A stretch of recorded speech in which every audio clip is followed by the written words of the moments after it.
Hi friends, అందరికి నమస్కారం. నేను మీ శ్రీనాథ్ రెడ్డి మిట్టపల్లి. ఇవాళ తారీఖు వచ్చి మార్చి 20, 2021 సంవత్సరం.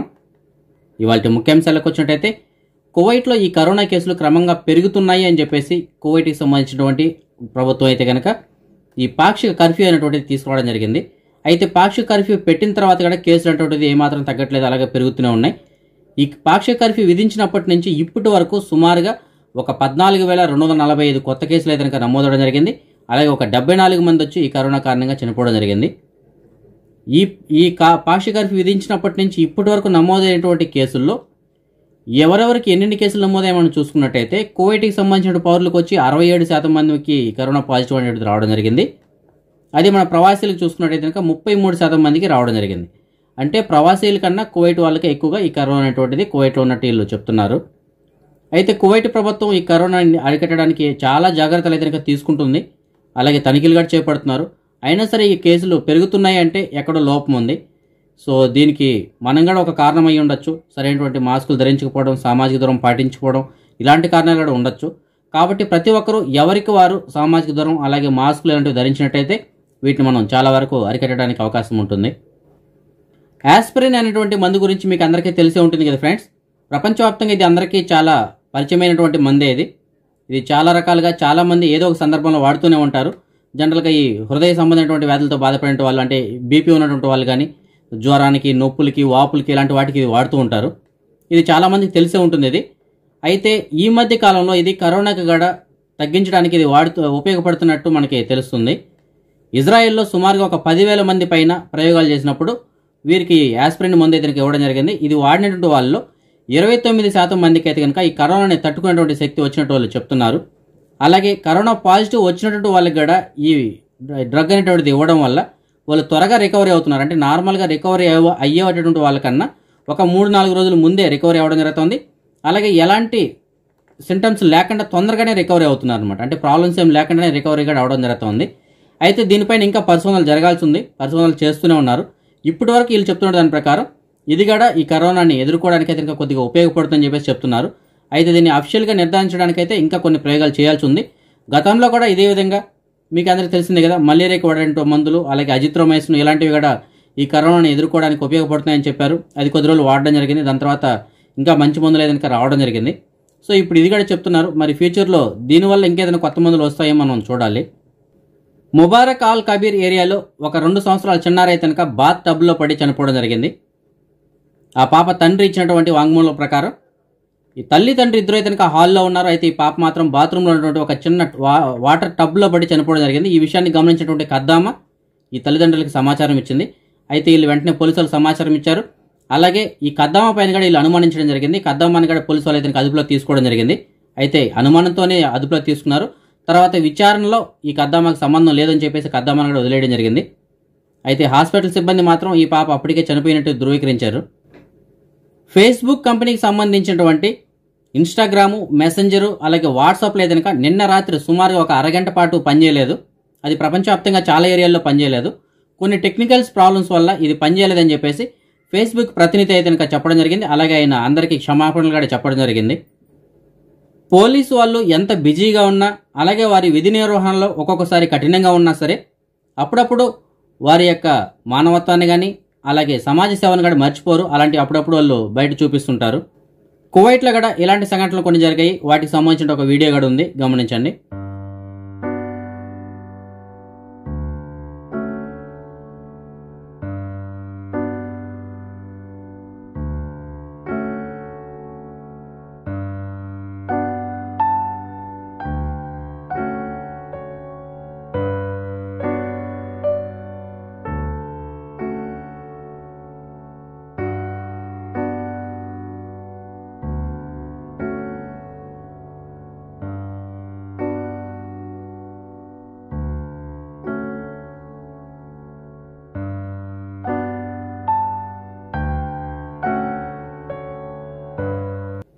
గల్ఫ్ కార్మికుల సంక్షేమం కోసం తెలంగాణ బడ్జెట్లో నిధులు కేటాయించలేదు అని చెప్పేసి జగిత్యాల జిల్లా కేంద్రంలో గల్ఫ్ కార్మికుల అవగాహన వేదిక అధ్యక్షులైనటువంటి కృష్ణా దేనికేని మరియు కొంతమంది సభ్యులైతే కనుక జాతీయ రహదారిని దిగ్బంధం చేయడం జరిగింది.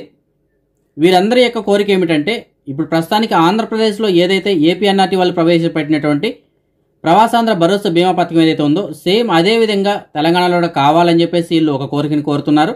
అలాగే దాంతో పాటుగా గల్ఫ్ కార్మికుల కోసం కొన్ని ప్రత్యేక నిధులు కూడా కేటాయించాలని చెప్పేసి వీళ్ళు కోరుతున్నారు. అయితే ఇప్పుడు ప్రస్తుతానికి తెలంగాణ ప్రభుత్వం ఏదైతే బడ్జెట్ ప్రవేశపెట్టిందో ఆ బడ్జెట్లో దీనికి సంబంధించి ఎలాంటి కేటాయింపులు చేయలేదు. దీని కారణంగా వీళ్ళైతే కనుక ఈ ధర్నా అనేటువంటిది చేయడం జరిగింది.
మన సబ్స్క్రైబర్ ఒకరు మనకి మెసేజ్ పెట్టడం జరిగింది. సులేబికాత్ ఏరియాలో 80వ నెంబర్ రోడ్డుకి దగ్గరలో ఉన్నటువంటి ఒక మసీదు దగ్గర సుమారుగా ఒక 10 రోజుల నుంచి ఒక కారు అక్కడే ఉందంట.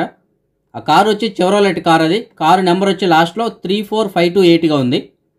ఒకవేళ మీరు ఎవరన్నా ఈ కారుని కనుక పోగొట్టుకొని ఉంటే ఈ కారు వచ్చి ప్రస్తుతానికి మీకు డిస్ప్లే ఒక నెంబర్ ఉంది కదా, అతను కనుక కాల్ చేసినట్టు అతనికి మీకు పూర్తి సమాచారం ఇస్తారు ఎక్కడ ఉన్నదని చెప్పేసి. అక్కడికి వెళ్ళి మీరు మీ కార్ని అయితే కనుక తెచ్చుకోవచ్చు.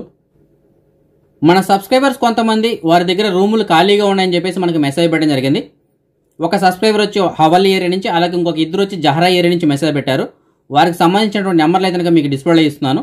ఆ నెంబర్లో కాల్ చేసి మీకు హవల్లీ ఏరియా అలాగే జహరా ఏరియాలో రూములు కావాలనుకుంటే వాళ్ళని కనుక్కొని పూర్తి వివరాలు మీరు అక్కడికి వెళ్ళి రూమ్ చూసి తీసుకోవచ్చు. అదే మనం ఈ మనీ ఎక్స్చేంజ్ విషయానికి వచ్చినట్టయితే కువైట్ దినార్ వచ్చి మన భారతదేశం రూపీస్లో ఒక దినార్కి 238 రూపాయల 37 పైసలుగా ఉంది. కువైట్లో ఉన్నటువంటి ఆల్ముల్లా ఎక్స్చేంజ్ సెంటర్ వారు ప్రస్తుతానికి ఒక కొత్త సర్వీస్ని కూడా తీసుకురావడం జరిగింది. వీళ్ళు ప్రస్తుతానికి సుల్తాన్ సెంటర్లో అయితే కనుక కియోస్క్లను ఏర్పాటు చేయడం జరిగింది. అంటే ఆల్ముల్లా ఎక్స్చేంజ్ సెంటర్ సంబంధించినటువంటి ఏటీఎం మిషన్ లాంటివి ఏర్పాటు చేశారు. వీటి వల్ల ఉపయోగం ఏంటంటే మన దగ్గర క్రెడిట్ కార్డు కానీ లేదా డెబిట్ కార్డు కనుక ఉన్నట్టయితే మనం డైరెక్ట్గా మన సొంతంగానే ఈ మిషన్ల ద్వారా మన అమౌంట్ అనేటువంటిది మన ఇండియాకి మన అకౌంట్లోకి కానీ లేదంటే మనకు తెలిసిన వాళ్ళ అకౌంట్లోకి కానీ మనం అమౌంట్ అనేటువంటిది ట్రాన్స్ఫర్ చేసుకోవచ్చు. అదే మనం బంగారం విషయానికి వచ్చినట్టయితే కువైట్లో ఉన్న మాలియాలో ఉన్నటువంటి సూకల్వతియాలో ఉన్న ఎఫ్కే జ్యువెలర్స్ వాళ్ళు అందించినటువంటి సమాచారం మేరకు 1 గ్రాము బంగారం వచ్చి 22 క్యారెట్ల బంగారం అయితే 16 దినార్ల 600 పిల్స్గా ఉంది. అదే 24 క్యారెట్ల బంగారం అయితే 17 దినార్ల 66 పిల్స్గా ఉంది. ఇప్పుడు మనం ఈ కరోనా వ్యాధికి సంబంధించినటువంటి అప్డేట్స్ చూద్దాం. ముందుగా కువైట్ విషయానికి వచ్చినట్టయితే కువైట్లో గడిచిన 24 గంటల్లో ఒక 8447 మందికి కరోనా టెస్టులు చేయంగా అందులో ఒక 1347 మందికి కరోనా పాజిటివ్ రావడం జరిగింది. దీంతో కలిపి ఇప్పటివరకు కువైట్లో మొత్తం నమోదైనటువంటి కేసుల సంఖ్య 2,17,933కి చేరుకుంది. ఇందులో ఒక 14,510 మంది వ్యాధికి ఇంకా ట్రీట్మెంట్ తీసుకుంటూ ఉండగా ఇవాళ సుమారుగా 1,386 మంది వ్యాధి నుంచి కోలుకోవడంతో మొత్తం కోలుకున్న వారి సంఖ్య 2,02,208కి చేరుకుంది. అలాగే దేశవ్యాప్తంగా గడిచిన 24 గంటల్లో ఈ కరోనా కారణంగా ఒక 5గురు చనిపోవడంతో మొత్తం చనిపోయిన వారి సంఖ్య 1,215కి చేరుకుంది. అదే మన భారతదేశ విషయానికి వచ్చినట్టయితే మన భారతదేశంలో ఇప్పటివరకు సుమారుగా ఒక 3,81,90,187 మందికి ఈ కరోనా టీకాలు అయితే అందించడం జరిగింది. అలాగే దేశవ్యాప్తంగా గడిచిన 24 గంటల్లో ఒక 37,695 కొత్త కరోనా కేసులు రావడంతో మొత్తం కేసుల సంఖ్య 1,15,92,590కి చేరుకుంది. ఇందులో 3,02,693 మంది వ్యాధికి ఇంకా ట్రీట్మెంట్ తీసుకుంటుండగా ఇవాళ సుమారుగా 20,306 మంది వ్యాధి నుంచి కోలుకోవడంతో మొత్తం కోలుకున్న వారి సంఖ్య 1,11,25,455కి చేరుకుంది.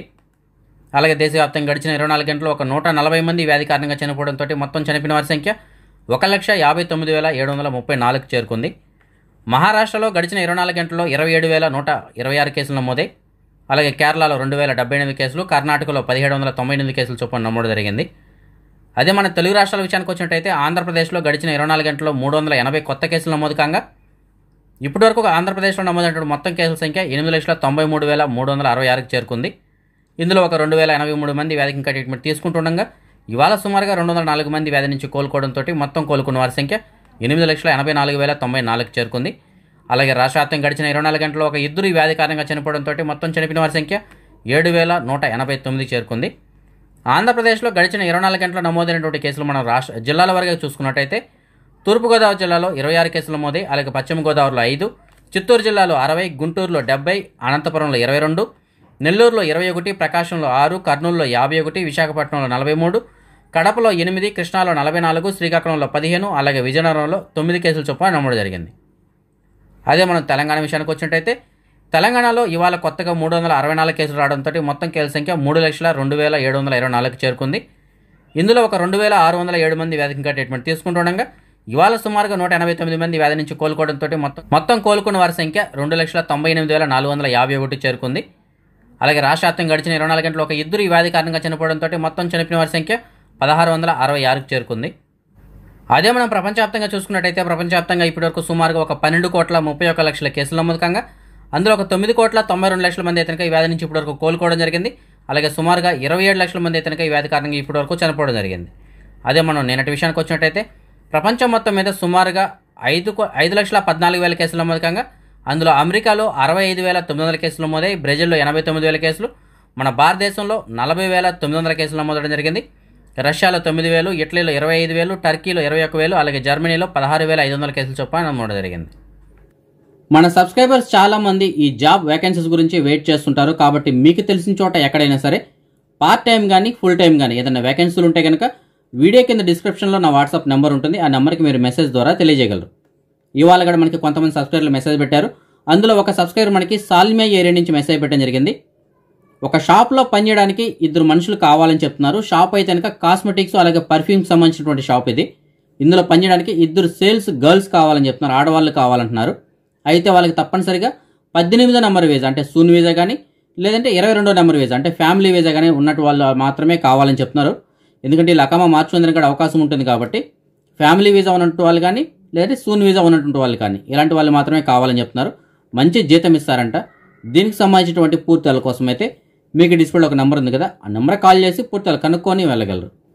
ఇంకొక సబ్స్క్రైబర్ మనకి జహరా ఏరియా నుంచి మెసేజ్ పెట్టడం జరిగింది. ఒక కోయిట్ వాళ్ళ ఇంట్లో పనిచేయడానికి 2 కద్దమ్మాలు క్లీనింగ్ కోసం అని చెప్పేసి అలాగే వంటకని చెప్పేసి 2 కద్దమ్మాలు కావాలని చెప్తున్నారు. మంచి జీతం ఇస్తారంట. దీనికి సంబంధించినటువంటి పూర్తిల కోసం అయితే మీకు డిస్ప్లేలో ఒక నెంబర్ ఉంది కదా, ఆ నెంబర్ కాల్ చేసి పూర్తిలు కనుక్కొని వెళ్ళగలరు. ఇంకొక సబ్స్క్రైబర్ మనకి మెసేజ్ పెట్టడం జరిగింది. ఒక కోయిట్ వాళ్ళ ఇంట్లో వంట చేయడానికి ఒక కద్దమ్మ కావాలని చెప్తున్నారు. మంచి జీతం ఇస్తారంట. దీనికి సంబంధించినటువంటి పూర్తిల కోసం అయితే మీకు డిస్ప్లేలో ఒక నెంబర్ ఉంది కదా, ఆ నెంబర్ కాల్ చేసి పూర్తిలు కనుక్కొని వెళ్ళగలరు. ఇంకొక సబ్స్క్రైబర్ మనకి అమ్మగారు ఏరియా నుంచి మెసేజ్ పెట్టడం జరిగింది. ఒక కంపెనీలో పనిచేయడానికి 2 వర్కర్స్ కావాలి అని చెప్తున్నారు. హెల్పర్స్గా పనిచేయడానికి 2 వర్కర్స్ కావాలని చెప్తున్నారు. అయితే 18 నెంబర్ వీజా కలిగిన వాళ్ళు మాత్రమే కావాలని చెప్తున్నారు. డ్యూటీ అయితే కనుక రోజుకి 8 గంటల పని ఉంటుందని చెప్తున్నారు. రూమ్ వాళ్ళే ఇస్తారంటే అలాగే జీతం కూడా ఒక 140 ఉంటుందని చెప్తున్నారు. దీనికి సంబంధించినటువంటి పూర్తిల కోసం అయితే మీకు డిస్ప్లేలో ఒక నెంబర్ ఉంది కదా, ఆ నెంబర్ కాల్ చేసి పూర్తిలు కనుక్కొని వెళ్ళగలరు. ఇంకొక సబ్స్క్రైబర్ మనకి మెసేజ్ పెట్టడం జరిగింది. ఒక కోయిట్ వాళ్ళ ఇంట్లో వంట చేయడానికి ఒక మనిషి కావాలని చెప్తున్నారు. జీతం కూడా 250 ఉంటుందని చెప్తున్నారు. దీనికి సంబంధించినటువంటి పూర్తి వివరాల కోసం అయితే మీకు డిస్ప్లేలో ఒక నెంబర్ ఉంది కదా, ఆ నెంబర్ కాల్ చేసి పూర్తిలు కనుక్కొని వెళ్ళగలరు. ఇంకొక సబ్స్క్రైబర్ మనకి సూరా ఏరియా నుంచి మెసేజ్ పెట్టడం జరిగింది. ఒక కోయిట్ వాళ్ళ ఇంట్లో పనిచేయడానికి ఒక కద్దమ్మ కావాలని చెప్తున్నారు. చిన్న ఇల్లు అలాగే మంచి జీతం ఇస్తారంట. దీనికి సంబంధించినటువంటి పూర్తిల కోసం అయితే మీకు డిస్ప్లేలో ఒక నెంబర్ ఉంది కదా, ఆ నెంబర్ కాల్ చేసి పూర్తిలు కనుక్కొని వెళ్ళగలరు. ఇంకొక సబ్స్క్రైబర్ మనకి జహరాలోని నసీం ఏరియా నుంచి మెసేజ్ పెట్టడం జరిగింది. ఒక కోయిట్ వాళ్ళ ఇంట్లో పనిచేయడానికి ఒక కద్దమ్మ కావాలని చెప్తున్నారు. అది పార్ట్ టైం అయినా సరే ఫుల్ టైం అయినా సరే పర్లేదని చెప్తున్నారు. అంటే తెల్లవారితో వెళ్ళి సాయంత్రం వచ్చేయడం కానీ లేదంటే అలతులుగా అక్కడే ఉంటామన్నా సరే పర్లేదని చెప్తున్నారు. జీతం అయితే కనుక మీరు ఎంచుకునేటువంటి పనిని బట్టి ఉంటుందని చెప్తున్నారు. దీనికి సంబంధించినటువంటి పూర్తిల కోసం అయితే మీకు డిస్ప్లేలో ఒక నెంబర్ ఉంది కదా, ఆ నెంబర్ కాల్ చేసి పూర్తిలు కనుక్కొని వెళ్ళగలరు. ఇంకొక సబ్స్క్రైబర్ మనకి మెసేజ్ పెట్టడం జరిగింది. ఇతనికి పని కావాలి అని చెప్తున్నారు. ఇతనికి కువైట్లో ఎలక్ట్రికల్ ఫోర్మ్యాన్గా పనిచేసినటువంటి అనుభవం అయితే ఉంది. సో ప్రస్తుతానికి పని లేదు ఇతనికి. సో మీకు తెలిసిన చోట ఎక్కడైనా సరే ఎలక్ట్రికల్ ఫోర్మ్యాన్ పని కనుక ఖాళీగా ఉన్నట్టయితే మీకు డిస్ప్లేలో ఒక నెంబర్ ఉంది కదా, ఆ నెంబర్ కాల్ చేసి అతనికి సమాచారం అందించగలరు.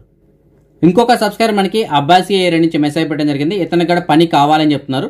ఇతనికి ఎలక్ట్రీషియన్ పని మొత్తం వచ్చని చెప్తున్నారు. కాబట్టి ఎలక్ట్రీషియన్కి ఎక్కడైనా వేకెన్సీ ఉంటే కనుక మీకు డిస్ప్లేలో ఒక నెంబర్ ఉంది కదా, ఆ నెంబర్ కాల్ చేసి అతనికి సమాచారం అందించగలరు. అలాగే అతను కావాలంటే అకామా కూడా మార్చుకుంటామని చెప్తున్నారు. ఓకేనా. ఇంకొక 3 సబ్స్క్రైబర్లు మనకి ఇండియా నుంచి మెసేజ్ పెట్టడం జరిగింది. వీళ్ళకి కొత్త వీసాలు కావాలని చెప్తున్నారు. ఒక సబ్స్క్రైబర్ వచ్చి డ్రైవర్ వీసా కావాలని చెప్తున్నారు. ఇంకొకరు కద్దమ్మ వీసా కావాలని చెప్తున్నారు. ఇంకొకరు అయితే కనుక వైఫ్ అండ్ హస్బెండ్ 2 ఉన్నారంట. వాళ్ళిద్దరికి కొత్త వీసాలు కావాలని చెప్తున్నారు. ఒకరికి డ్రైవర్, ఇంకొకరికి వచ్చి కద్దమ్మ వీసా కావాలంటున్నారు. సో వీళ్ళకి సంబంధించినటువంటి నెంబర్లు అయితే కనుక మీకు డిస్ప్లేలో ఇస్తున్నారు. మీకు తెలిసినట్టు వాళ్ళు ఎవరైనా సరే ఖాదీం వీసాలు ఇస్తాము అని అడిగి ఉంటే కనుక మీకు డిస్ప్లేలో ఒక 3 నెంబర్లు ఉన్నాయి కదా, ఆ 3 నెంబర్లకు కాల్ చేసి వాళ్ళకి సమాచారం అందించగలరు. ఇవాళ మన సబ్స్క్రైబర్స్ యొక్క కొంతమంది పిల్లలు పుట్టినరోజు జరుపుకోవడం జరుగుతోంది. అందులో మహేష్ బాబు, గురుసాయి వీరిద్దరూ ఇవాళ పుట్టినరోజు జరుపుకోవడం జరుగుతోంది. వీరితో పాటుగా చందా భార్గవనంద్ ఇవాళ పుట్టినరోజు జరుపుకోవడం జరుగుతోంది. వీరందరికీ నా తరపున అలాగే మన ఛానల్ సబ్స్క్రైబర్స్ అందరి తరపున పుట్టినరోజు శుభాకాంక్షలు. ఇంకా ఎవరైనా మన సబ్స్క్రైబర్స్ యొక్క పిల్లలు పుట్టినరోజు జరుపుకుంటుంటే వారికి కూడా నా తరపున పుట్టినరోజు శుభాకాంక్షలు. ఓకే ఫ్రెండ్స్, ఇవి ఇప్పుడు వరకు ఉన్నటువంటి అప్డేట్స్. అయితే కనుక రేపు రాత్రి 9 గంటలకు వచ్చే వీడియోలో మరిన్ని అప్డేట్స్ కలుసుకుందాం. అంతవరకు సెలవు. జై హింద్.